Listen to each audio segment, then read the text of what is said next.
இந்த மன்றத்தில் என்ன சார் நடந்துட்டு இருக்கீங்க?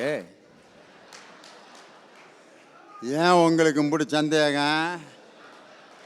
இல்லை, ஒரு அம்மா எந்திரிச்சு என்னத்தையோ பேசிச்சு. அவங்க அணி சார்ந்தவங்க மேட்சையை தட்டுனாங்க. பக்கத்தில் ஒரு ஜோக்கர் பையன் பாட்டு பாடுனா அதுக்கு அந்த அம்மா தலையை ஆட்டி ஆட்டி ரசிச்சிச்சு. இந்த சபையினுடைய தலைவர் நீங்க ஜால்ரா போட்டு போட்டு ஆட்டுனீங்க. நாங்க அனுபவமிக்க முதியவங்க என்னதான் நடக்குதுன்னு எதிர்த்து ஒரு வார்த்தை பேசினதுக்கு எங்க அணியவே கூண்டோட சஸ்பென்ஸ் பண்ணிட்டீங்களே. இந்த பேச்சை நான் அவை குறிப்பிலிருந்து நீக்குகிறேன். சபையின் நாயகர் அவர்களே, சபை குறிப்பிலே எங்களை ஏற்றுக்கொண்டு எங்களை சபையில் அனுமதித்தீர்கள் என்றால் சபை நன்றாக நடக்கும். இல்லை என்றால் இந்த மன்றத்திற்கு வெளியே போட்டி மன்றம் நாங்கள் நடத்துவோம் என்பதை எச்சரிக்கிறேன். அப்படி நீங்க நடத்தினாலும் அங்கேயும் நான் தான் நடுவராக இருப்பேன். நான் உள்ள உட்காந்து ஜால்ரா போடுற ஆளு நான் இல்லை. ஏ ஏ என்னங்க சார் உங்க சட்டம், என்னங்க சார் உங்க திட்டம், கேள்வி கேட்க ஆள் இல்லாம போடறீங்க கொட்டம். 100 கோடி மனிதரு யாரு யாரோ தலைவரு, ஓட்டு வாங்கி போற நீங்க ஊழலோடு டீலரு.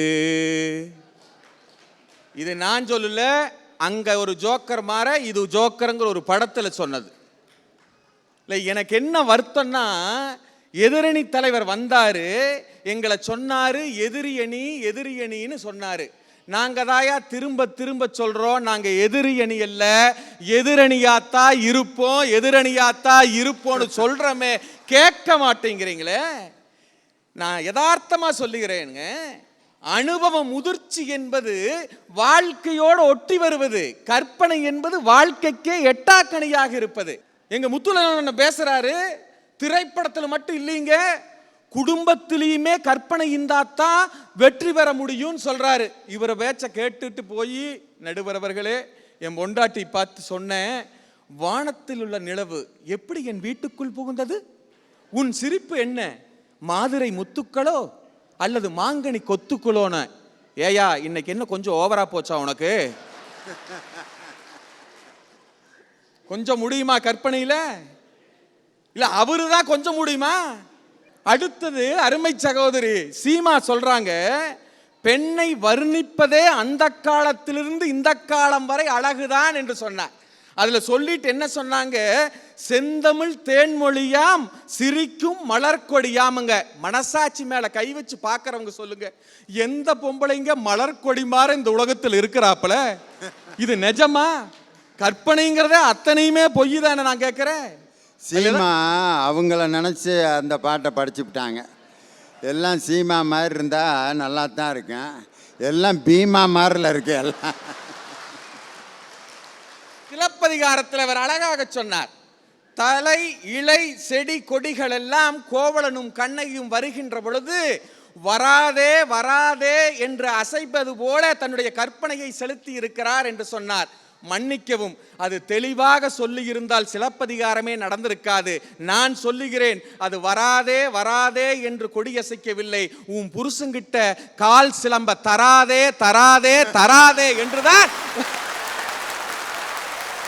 கற்பனை பிரயோஜனப்படாதுங்க, அவங்கவுங்க நினைக்கிற மாதிரி இருக்கும்.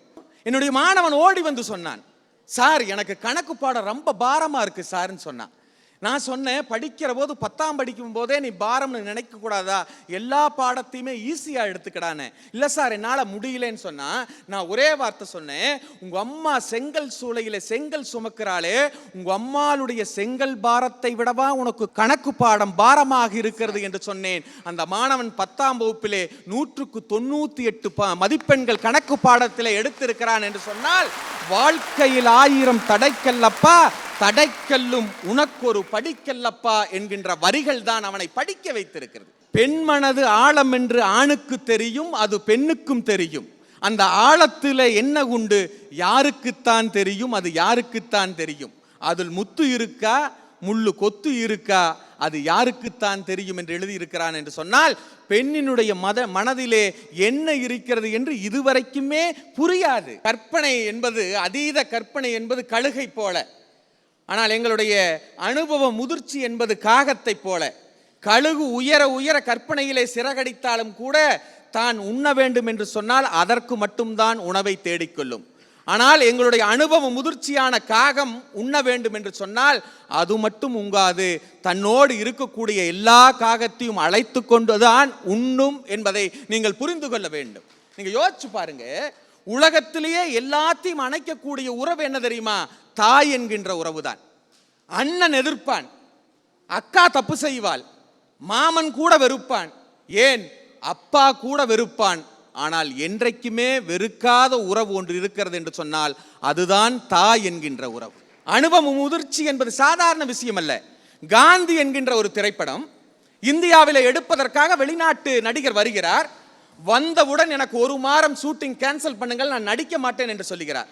எல்லோரும் கேட்கிறார்கள், ஏதாவது இங்க வசதி குறைவா, ஏதாவது உங்களுக்கு ஏற்பாடு பண்ணணுமா, ஏதாவது நாங்க தப்பு செஞ்சிடுமான்னு கேட்கின்ற பொழுது அந்த காந்தியாக நடிக்கக்கூடிய நடிகர் சொன்ன வார்த்தை என்ன தெரியுமா?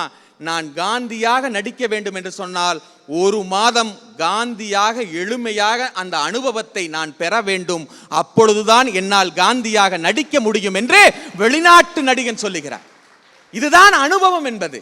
நிறைவாக சொல்லுகிறேன், ராமாயணம் நீங்கள் படித்திருப்பீர்கள். அதில் ராவணன் ராமனுடைய மனைவி சீதையை அழகை அடைவதற்காக ஆசைப்படுவார். ராவணனிடம் இருக்கின்ற திறமை சாதாரண திறமை அல்ல, அற்புத கற்பனையை விட திறமை. எத்தனையோ வேடங்கள் போடுகிறார், எத்தனையோ முயற்சிகள் செய்கிறார், பலனளிக்கவில்லை.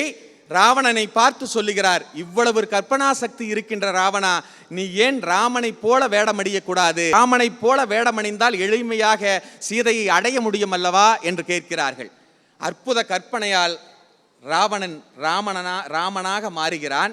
மாறியவுடன் ராமனுடைய அந்த அனுபவத்தை பெறுகின்ற பொழுது ராவணன் சொன்னான், நான் கற்பனையாக ராவணனாக இருக்கின்ற பொழுது சீதை மீது ஆசைப்பட்டேன், ஆனால் ராமனுடைய அனுபவத்தை பெறுகின்ற பொழுது அடுத்தவன் மனைவி மீது அன்பு செலுத்த முடியுமே தவிர ஆசைப்பட முடியவில்லை என்று சொல்லுகிறார்கள். என்று சொன்னால் கற்பனைகள் என்றும் பொய்யாக இருக்கிறது, அனுபவம்தான் மெய்யாக இருக்கிறது. அதுதான் ஒரு திரைப்படத்தை வெற்றியாக மாற்றுகிறது என்று சொல்லி வாய்ப்பளித்தமைக்கு நன்றி பாராட்டி விடைபெறுகின்றேன். நன்றி, வணக்கம்.